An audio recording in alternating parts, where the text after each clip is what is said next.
Misawa mathoth janeno mano mar Kala TV odichiengni mano ma tarik 14 dwe mar abich 2026 geno ni riyo makare kendo wang' jowi mano mar Kala kelo ni mora achiel kachiel kanyono mabende inene. Antiere kae janeno mar Kala mar mondo mi akelni weche manyien mago mag dier odichieng. Gin weche go mowuok achiel kachiel e misawa mano mar kawo weche manyien. Ibedo koda nyaka giko. Nyinga Nelly Achieng' Ndine. Wachako kanyo gi weche go mago mabende timore e piny owacho mano mamalo. Kama bende wayudo kanyo ni piny owacho ni ikrok ne nyasi mano mar Madaraka ma ibiro bedo ka ibago e gwengego kata e kaunti no mano ma Wajir. Sani to koro chal ka gima oserumo ka bende ikrok maket koda ma osechopo atamalo 84 nyaka gie sani. Jatend migawo mano mar arita Laktar Raymond Omolo ne otelo ne jotelo moko ma bende wuok e piny owacho mano mamalo mar choyo wangi e alapo mano mabende ibiro bedo ka ibago e nyasi maket koda mano. Raymond Omolo ka achiel kod kweth mago mag jotelo mano chopo kanyo ne owacho ni gintiere kod geno ni ikrok maket koda magi biro bedo ka romo kapok dwe mabende wantiere mar abich ni obiro rumo.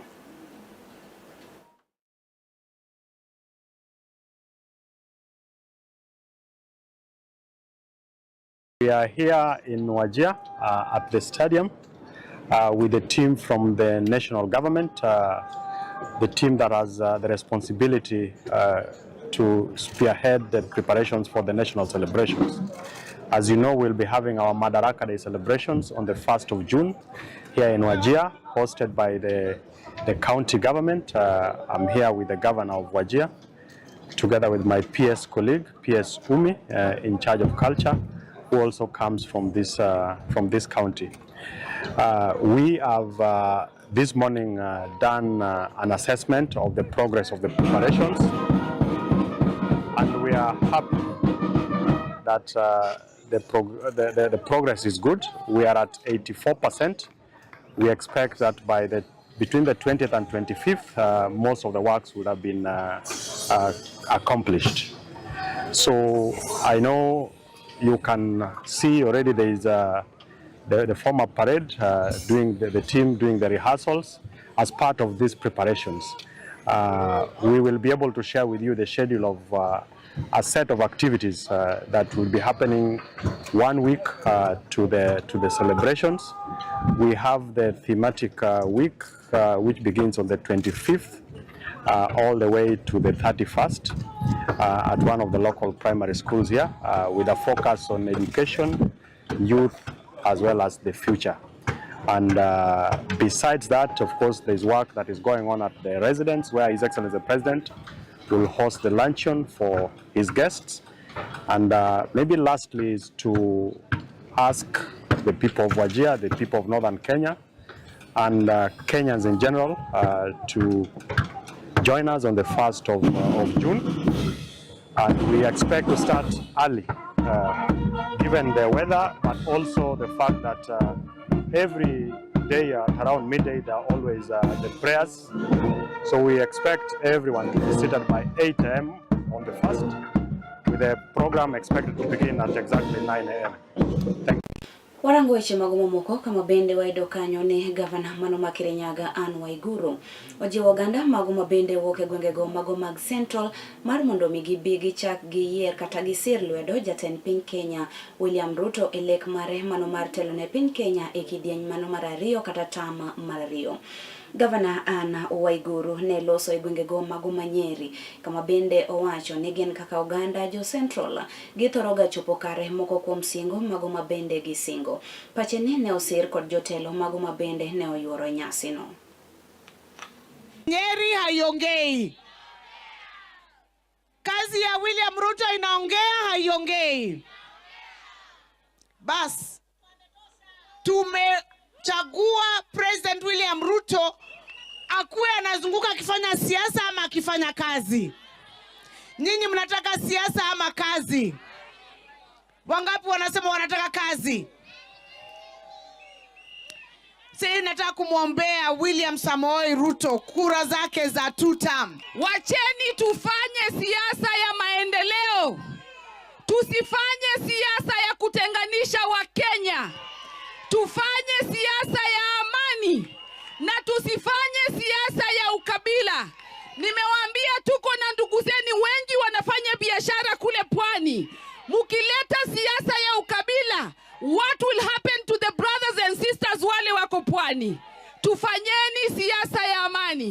hatutaki siasa ya uadui, na hatutaki siasa ya matusi, na hatutaki siasa ya vita. Tunataka kila mtu akuje asimame Nyeri, aseme vile atasaidia watu wa Nyeri, vile atasaidia wamama wa Nyeri. Sisi hatutaki matusi, hatutaki vita, tunataka kila mtu asaidie watu wa Nyeri. Niguo kana tiguo. Na sisi ndio hujiamulia. Warango weche moko mago mabende mulo sektano mano mar somo e pacho kae. Kama bende wayudo kanyo ne jo kanyo no mago mabende nitiere sekta mano mar somo. Kanyo mabende oting'o jonyuol kaachiel kod jorit mago mag jopuonjre okwa mar mondo miginene gisiro jopuonjre kod gigo mago mabende ochuno e seche mago mabende gintiere sikunde. Kwayo makama ne ogol kane oloso kod jopuonjre e wirach mano mar donjruok e wechego mago mag hera kapod tindo mano mar Amina od Governor Professor Janet, Governor Makakamega Professor Janet Baraza okoni thoth jopuonjre mago manyiri sani to koro kali midhiero mago mathoth kanyo mabende oting'o rocho ratich gi kaachiel kod wito ngimagi ka otenore ni giwuok oko mar mondo migimanya gigo mopogore opogore mago mabende ochuno e ngimagi kaachiel kod e sombgi.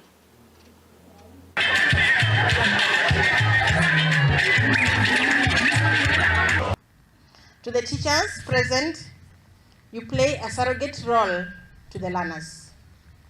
I appeal to you to offer discipline and protect the learners from vices that interfere with their learning. Teach them gently, teach them with love.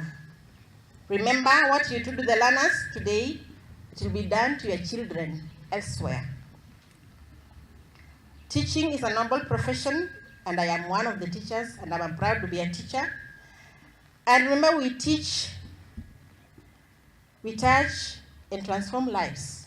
So let us transform the lives of the children in Bondeni Comprehensive School for a better tomorrow. Ukienda kuomba Santa Padi kwa mtu ambaye haujui, mara nyingi utapewa na uambiwe ulipe. Na wasichana ukiambiwa ulipe, utaambiwa ulipe kwa kufanya mapenzi na huyo, especially if it is a man. And therefore this is what we are to avoid, that we get Santa reports from the people we know, our teachers, our parents, our guardians, and our desk mates. Wakati mwingine, wengine wenu mnapata simu na mnaangalia vitu ambavyo havifai kwa macho ya watoto. So just use the phone for your homework and nothing else. Na tusiingie kwa groups mbaya ambazo zitafanya masomo yetu yaharibike. Wadhi nyime kama bende wayudo kanyo ne riwruok mano mar kanise NCCK ogolo siem ka bende giwacho ni mibadhi rochruok e sekta mano mar thieth, yedhe mago mamero ji kod campaigns mago mabende omondo ma itimo e pacho kae gin moko kuom gigo mago mabende duoko chien na piny Kenya. Moloyo to sani mabende oganda ikore ne yiero maduong' ma ibiro bedo ka ibago e pacho kae higa mano manyien. Kane otelnegi kod jalup jakoma mano mar NCCK Stephen Njogu ne oluwo ni midhiero mathoth mago machalo kaka mibadhi osebedo ka duoko chien miwuoro piny Kenya. To every Kenyan in our region and beyond, do not grow weary of demanding what is rightfully yours. The rights enshrined in our Constitution of Kenya 2010 are not gifts from those in power. They are obligations owed to you as citizens. When roads are impassable, when hospitals run dry, when your children's futures are battered for political royalty, the response must not be silence, but accountability. We remind our leaders that power is not permanent. The mandate entrusted to you today will be returned to the people tomorrow. Govern justly, serve faithfully, and account honestly for every public shilling, or face the verdict of the electorate that is watching. To the youth of our region and beyond, you are not a problem to be managed, but you are a solution Kenya is waiting for. Refuse to be recruited into political armies as goons. Refuse to sell your vote for handout. The 2027 ballot is yours. Use it with conscience and conviction. view of the intensifying political activity, we appeal to our fellow clergy to adhere to the guidelines that were issued by the Executive Committee of NCCK on ministering to politicians. The guidelines state that, 1, all politicians who attend worship service are to be treated the same as other worshippers. Number 2, all monetary or material contribution should be treated as offering and should not be announced or given with fanfare. Number 3, politicians should not be allowed to address congregants inside the church and should instead speak to people outside the church building after the service. Number 4, church leaders will remain objective and non-partisan and will avoid endorsing or opposing any political leader or party. Jotuo eute thieth mago mag piny owacho e kaunti mano ma Embu kocha sani to koro kalie malit miwuoro. Mabanka bende lakteche mago ma bende tiyo eute thieth go ne jochako bago ng'anyo margi ayanga odiochieng' mano ma Kiny. Lakteche go ng'ur ni nyaka gie sani osachgi osebedo ka odeko gino ma bende miyogi ok ginyal chopo kare moko kuom dwachgi ma bende gidwaro kaka dhano dwachgi mano ma pile pile. Kaluwore kod Macharia Kandei mano ma bende en jatend duol mano mar lakteche gwenge ma Embu kocha, owacho ni piny owacho mano ma kaunti ma Embu ok osebedo ka chiko itgi ne moko kuom dwachgi kaachiel kod ywak margi. Mgomo wetu umeanza kirasmi. Mgomo ambaye tulikuwa tumewakilisha siku 7 iliyopita, leo tarehe 13 mgomo wetu imeanza kirasmi, na asubuhi hii tumeanza kuweka virago chini department mbalimbali hapa katika Embu and especially upande ya afya. Swala lile kuu ni kwamba hadi wakati huu kutoka tuwakilishe ilani ya mgomo, kaunti ya Embu serikali haijatuita tukae chini nao ili tuweze kuzungumza na watueleze watatulipa lini. Mfanyikazi wa Embu County hana mshahara ya mwezi wa April na hana tarehe kutoka kwa employer mwenye anafaa kumpea pesa mshahara ya kujipanga kimaisha, hana ile tarehe, ameambiwa utangoja mpaka tarehe 20. Sasa hata mfanyikazi akiambiwa jipange, atajipanga vipi? Atajipanga kukaa bila mshahara yake siku 2, atajipanga mwezi 1 ama miezi 3. Eche magumo moko janeno mar Kala TV wayudo kanyo ni piny owacho mamalo osechako loso listi mano manyien mar jogo mago ma bende owinjore oyudo omenda mano mar jodongo kata pesa jodongo kaka osebed ka idende. Kane oloso Kajiado, jagoro Joseph Montari ne wacho ni chenro ni dhi neno ni ogol listino nying jodongo go kata jogo mane nie listino to osewito ngimagi, mano mar neno ni jogo ma owinjore oyudo omenda makamano ema obedo e listi mano manyienno.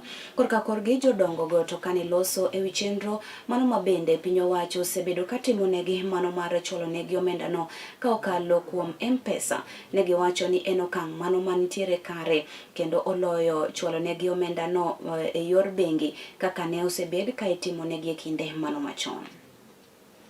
Leo tuko hapa Kajiado, tuangalie wale wazee wetu kama wako ama hakuna, lakini vile mumeona wazee hapa Kajiado Ilbisil ni wengi, wazee ambao wako na morale mzuri.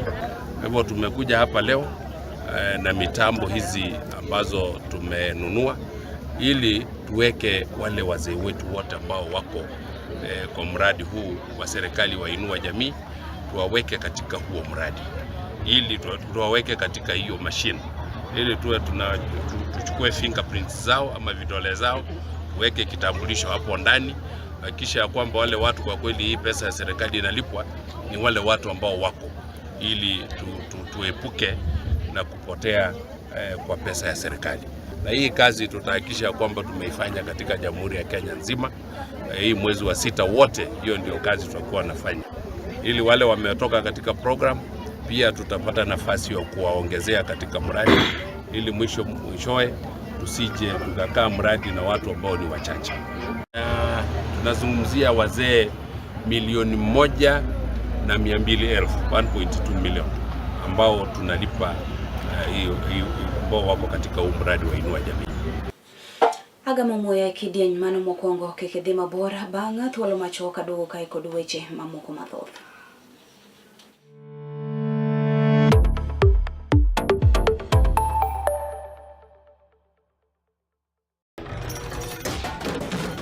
Tok bedo kod odiochieng' marabora e sikunde ka iduogo pacho, yud thuolo mar kweyo pachi kendo bedo gi mor e chenro mar Bang School.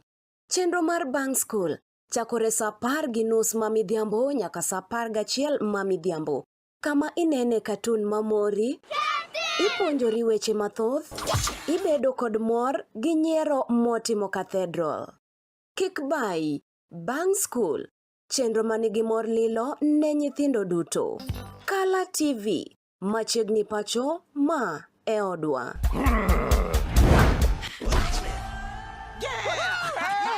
I've fallen and I can't get up.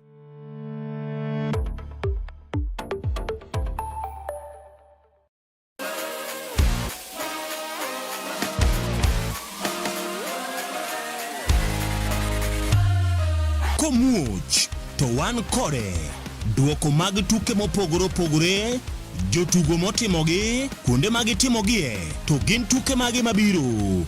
Mana emomiyo wan ka e chenro mar chal pewe, tudri kodwa wuok tich nyaka tich abich saa 11 mar midhiambo nyaka saa 12 mar midhiambo. Kama wanyisi motimore e pewe duto mana e Kala TV.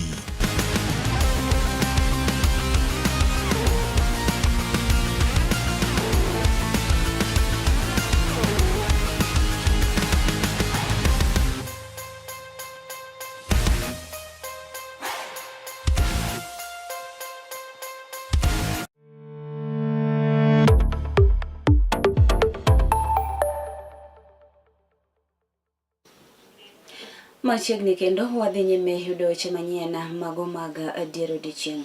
Wechego biro ni achiel kachiel kowuok e wang' jowi mano mar Kala. Yana mondo mi achwali nyaka e gwengego mago ma Mandera kocha. Kwa bende wayudo kanyo ne jodak mano maboma ma Mandera ne jobago ng'anyo ka bende gikwedo monj mano ma bende ne okelo tho mano mar ji 6 e apaya maduong' ma Mandera ka ochomo Arabia mano chieng' Jumamos. Jodak go ne obago ng'anyo nyaka e apisi mano mar kamisona mar kaunti no ka bende gidwaro mar mondo mi jolweny mago ma Jubaland ogoli e gwengego.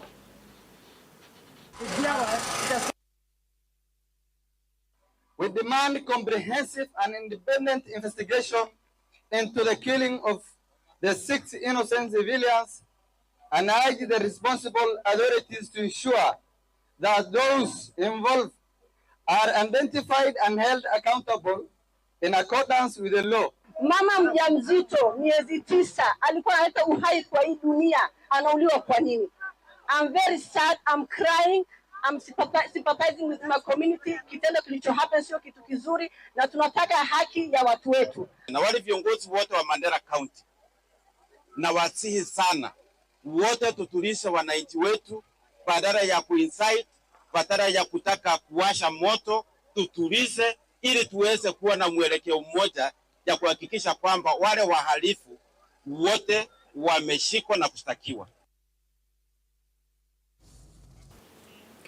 Jodak e gwengego mago ma Buji e kar chung' od bura ma Bura e kaunti no mano ma Tana River odak kod luoro bang' ka bende aora mano ma Athi ne jo barore kendo pi ne kata piola ne jo momore e gwengego. Jodak go dwaro mar mondo migao no mano ma bende ochung' ne rakruok kod masiche mago ma bende obiro apaya mar mondo mi giger ohinga ma bende nyalo dino aora no mondo mi kik kel midhiero mathoth. Unapoangalia unakuta manjia hayako ya kuvuka kutoka ng'ambo kwenda ng'ambo. Maji pia pipe za maji zimekuwa disrupted. Hakuna. Ombi langu ni kwa county government kwa ujumla ya kwamba hii ndio wakati wenye nyinyi mnafaa kutusaidia. Hakuna mahali kupita, hata boda, hata gari, hata binadamu hawezi pita, sababu tuko na shida na hii laga ametusumbua maka mingi. Tunakaa hapa, nyumba ameenda, tunarudi kujenga, naendelea kubomoka. Tunataka usaidizi kwa haraka, kwa maana hii maji kirudi, hatuna ardhi nyingine ya kuhamia. Ardhi ni hii tu, hatuna pesa nyingine kwenda kununua ardhi nyingine. Kilio chetu ni kwa ajili ya Laga. Laga imekuwa kisungumkudi. Kuna shule ya Sunshine ambapo vyoo vyote vimeenda, watoto wanasomea nje. Mbali na hapo kuna shule yaitwa Poch Primary. Hiyo shule pia iko hatarini kwa ajili ya maji ya Laga. Warango weche moko kama bende wayudo kanyo ni jadendi moro mabende nyinge Janet Akinyi mawuok e gwenge mago ma Nakuru sento koro gikone ne oriwore kod familia mare bang' ka bende ne olal kuom higni 4 duto te ka familia ne osebedo kamanye koni kod kocha. Min mare ne olero kaka ne osebedo ka omanyo nyareno, kama bende owacho ni nyareno ne owuok pacho ka odhi e bore Nairobi kocha kod watgi moro ma bende ne osingo ni biro bedo ka chwale e sikul mano mar ma bende tiego kata kar tiegruok mago mag lwedo. To kata kamano nyareno no biro molal e gwengego kata e kar dak mano ma Umoja. Ne owacho ni osetimo kata osemanye kuondego duto te, kata kamano pok ne oyude. Ne ochiwo mor mare bang' yudo nyareno. Ne chalo kama. An nyinga giluongo ni Rosa Tieno Ruko. Adak Nakuru. Nyathina nolal tarik 30 Disemba higa ma 2022. Nyathina nobiro Nairobi kae, mama momo osiepna nowacho mondo amiye nyathi mondo bi okonye rito nyathi to biro tero na college. Namiye nyathi nobiro kodo ka. Kane chopo tarik 30 Disemba to wachona ni nyathi olal. Koro nowachona no go report Umoja police station. Koro nasiko kadwaro nyathi.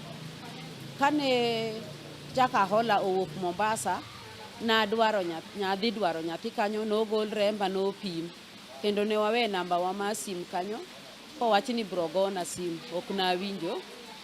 Wacho chako kendo ni kware Nairobi ji otho igoli ogundni. Nabiro nyaki kware kanyo, bene ogol remba kiwachona ni kono pim boyud, idhi timogo DNA koyudi tibiro wachna.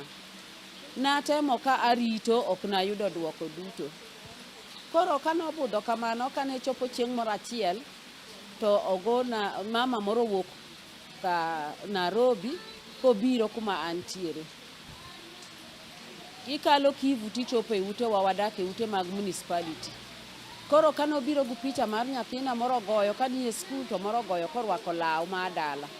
Koro nowe ni jogo nikech an ne koyuda. Koro kanoweyo kanabiro to jogo onyisa pichego to kod namba mar sim mar mamano. Kana ng'iyo to nayudo ne en nyathina. Kendo nabet gu mor, kendo namor saidi. Kendo nagon mamano sim. Mamano nowachona ni kumoyudie nyathi e Nairobi to aumiya namba moro mar sim mondago.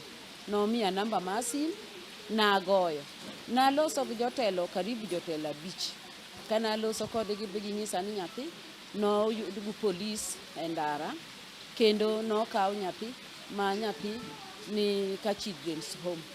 Koro an gima dang' awachi, nochalo na hono, kendo ne kang'eyo ni mano nyathina, nikech naparo ni mano ok nyathina. Tabiro makata sani an children's home no, abiro ayudo ni mano nyathina, kendo amor. Nikech nyithindgi lal, to giyudo nyithindgi kosetho. To an Nyasaye omako mara mayudo nyathina no kangima. Gikanyo bende madikele giko mar mi weche manyien mago maga adiero dichieng'. Kata kamano komolo kanyo sapara abiro kelo ni weche maket koda magi e yono machie. Koriti masani nyinga Nelly Achieng' Ndhine.